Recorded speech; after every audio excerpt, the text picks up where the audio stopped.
অন্তর্বর্তী সরকারের বিমান ও পর্যটন এবং ভূমি উপদেষ্টা এ.এফ হাসান আরিফ মারা গেছেন। ইন্না লিল্লাহি ওয়া ইন্না ইলাইহি রাজিউন। বিষ প্রয়োগে তাদের হত্যার চেষ্টা করা হয়, তোলপাড় সৃষ্টি হয়েছে সন্ধে ৬টায় হত্যার উদ্দেশ্যে। দর্শক, উপদেষ্টা হাসান আরিফ আজকে মারা গিয়েছে। এ নিয়ে কিন্তু সারা বাংলাদেশে তোলপাড় শুরু হয়েছে এবং বিশেষ করে যে সরকার, এই সরকারদের মধ্যে কঠিন থেকে কঠিন আলোচনা হচ্ছে এবং তাকে নাকি বিষ প্রয়োগ করে হত্যা করা হয়েছে।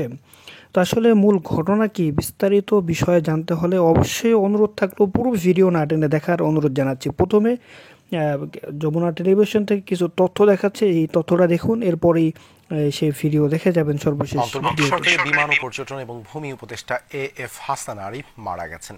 ইন্না লিল্লাহি ওয়া ইন্না ইলাইহি রাজিউন। বিকেলে রাজধানীর ল্যাব 8 হাসপাতালে হৃদরোগে আক্রান্ত হয়ে চিকিৎসাধীন অবস্থায় মারা যান তিনি। মৃত্যুকালে তার বয়স ছিল 83 বছর। শেখ হাসিনা সরকার পতনের পর 8 আগস্ট অন্তর্বর্তীকালীন সরকারের উপদেষ্টা হিসেবে শপথ নেন তিনি। এ.এফ হাসান আরিফ বাংলাদেশ সুপ্রিম কোর্টের একজন জ্যেষ্ঠ আইনজীবী ছিলেন। তিনি বাংলাদেশের সাবেক অ্যাটর্নি জেনারেল এবং ফখরুদ্দিন আহমেদের নেতৃত্বে তত্ত্বাবধায়ক সরকারের আইন, বিচার ও সংসদ বিষয়ক মন্ত্রণালয়, ভূমি এবং ধর্ম বিষয়ক মন্ত্রণালয়ের উপদেষ্টা হিসেবে দায়িত্ব পালন করেছেন।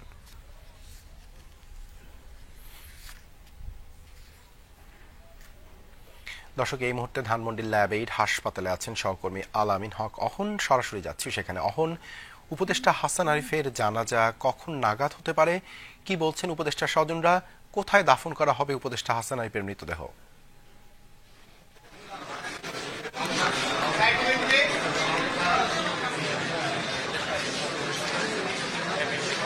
সেই বিষয়ে এখনো কোনো সিদ্ধান্ত নেওয়া হয়নি। জানাজার দাফন এবং সার্বিক বিষয়ে সিদ্ধান্ত হয়তো কিছুক্ষণের মধ্যে নেওয়া হবে। তার আগে বলে রাখি, অন্যান্য উপদেষ্টা যারা রয়েছেন তারা কিন্তু ইতিমধ্যেই এই ল্যাবের যে জরুরি বিভাগটি রয়েছে সেখানে প্রবেশ করা শুরু করেছেন। মাত্র এখানে আইন উপদেষ্টা আসিফ নজরুল প্রবেশ করলেন মাত্র আমি যখন লাইভে যুক্ত হচ্ছি তখনই।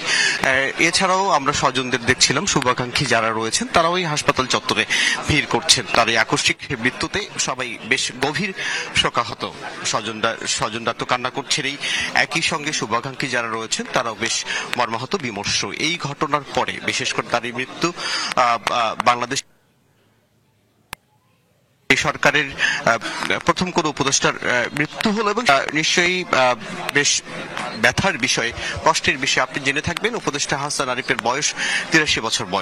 83 বছর চলছে এবং এই বয়সেই তিনি উপদেষ্টার মতো একটি কার্যক্রম সম্পাদনা করছিলেন এবং সেটি বেশ ভালোভাবেই করছিলেন।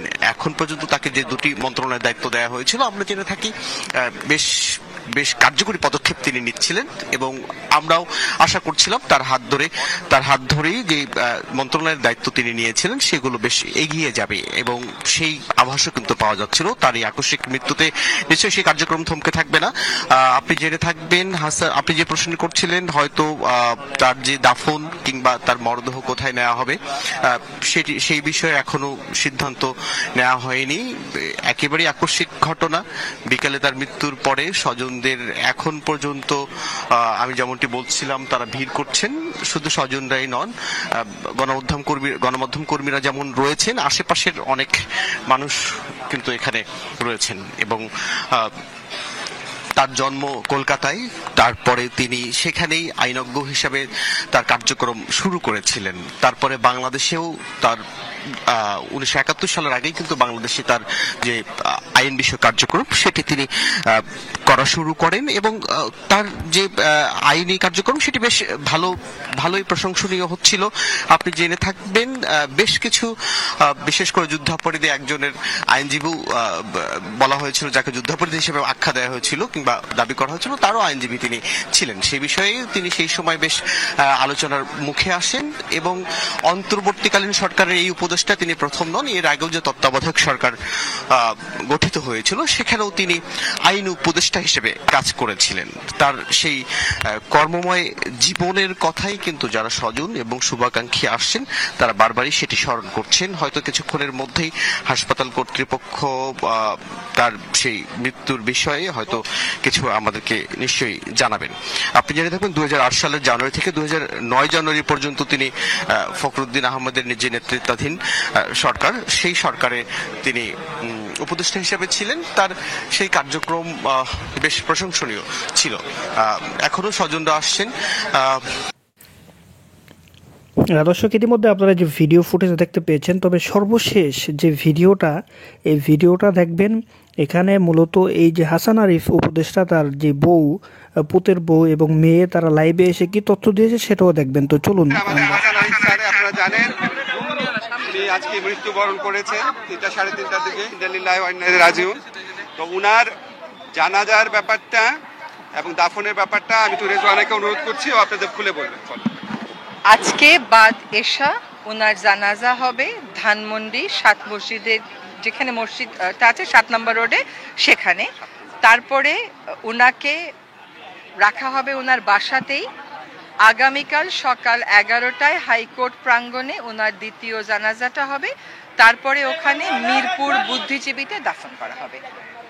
আপনাদের একটা জিনিস ক্লিয়ারিফাই করি, 7 নাম্বার মসজিদ ধানমন্ডি 7 নাম্বার মসজিদ বাদ এশা প্রথম জানাজা হবে। আমাদের আদিলুর রহমান ভাই আছে, আমাদের আসিফ আছে উপদেষ্টা, আরো অনেকে আছে এখানে। আমি ওকে বারণ করছিলাম যে আমি ড্রিঙ্ক করব না। এই মাত্র আমি মামলার ইয়েটা পেলাম, এজাহারের কপিটা। মামলাটা হয়েছে, শেষ পর্যন্ত আমি মামলাটা পড়তে পেরেছি। কত ঘন্টা পরে মামলাটা? আমি গতকাল সন্ধে 6টায়, আমার মা ক্যান্সারের পেশেন্ট, আমার ছোট বোন, ওর আজকে পরীক্ষা, ওদেরকে নিয়ে সন্ধ্যা 6টায় আসছি। আর এখন কয়টা বাজে? 2টা বোধহয় বাজে। আচ্ছা, কি ঘটনা এবং কার বিরুদ্ধে মামলা করেছে? ঘটনা হচ্ছে শুক্রবার দিন 29 নভেম্বর আমাকে ঢাকা ক্লাবের রেস্টুরেন্টের মধ্যে মোয়াজ, হাসান আরিফের ছেলে, আমাকে চাকু দিয়ে আঘাত করে হত্যার উদ্দেশ্যে। আমাকে মেরে ফেলতে চায়। তার কারণটা হচ্ছে, সে আমাকে এই গত 3 বছর তার সাথে ডিভোর্স হওয়ার পরও সে আমাকে যৌন নির্যাতন করেছে অনেকবার। আমি যখন পেরেছি তখন থামিয়েছি, যখন পারি নাই শিকার হয়েছি। এটা আমার ব্যর্থতা বা তার সার্থকতা, যেটাই আপনারা বলেন। তো এবার যেটা হয়েছে, এবার আমার বাচ্চা ছিল, মাইরিন, এটা পাবলিক প্লেস, সবকিছু মিলিয়ে আমি অনেক ডিস্টার্ব ছিলাম, আমার জ্বর ছিল। তো আমি ওকে বারণ করছিলাম যে আমি ড্রিঙ্ক করব না। তারপরে ওয়েটাররা, ভাগ্যেশ ওয়েটারদেরকে বলছিল যে ও একটা জিন অর্ডার করেছিল। তখন ওয়েটার বলছে, সরি স্যার, আজকে তো ফ্রাইডে, আমরা ড্রিঙ্কস লিকার ফ্রাইডেতে সার্ভ করি না। তখন ও আমার উপরে চটে যায়। চটে গিয়ে ওই ইয়ের সামনে, যে ডেস্কের সামনে যে চাকুগুলো থাকে, ওখান থেকে একটা চাকু নিয়ে আমাকে স্ট্রাইপ করে। দর্শক দেখেন, এই যে শেখ হাসিনা সম্পর্কে বাংলাদেশি এবং বিশ্বের এমন কোনো মানুষ নেই যে জানে না তিনি একজন স্বৈরাচার ছিল। জানার পরেও মানে কিভাবে এই মোদী সরকার শেখ হাসিনাকে আশ্রয় দিয়েছে। তার মানে বাংলাদেশের অনাকাঙ্ক্ষিত যত বড় বড় ঘটনা, এগুলো ভারতের মাধ্যমেই হয়েছে। এই জন্যই শেখ হাসিনাকে নিয়ে এত স্বপ্ন তাদের। তো যাই হোক, আপনাদের মতামত জানাতে পারেন। ভালো থাকবেন। আসসালামু আলাইকুম।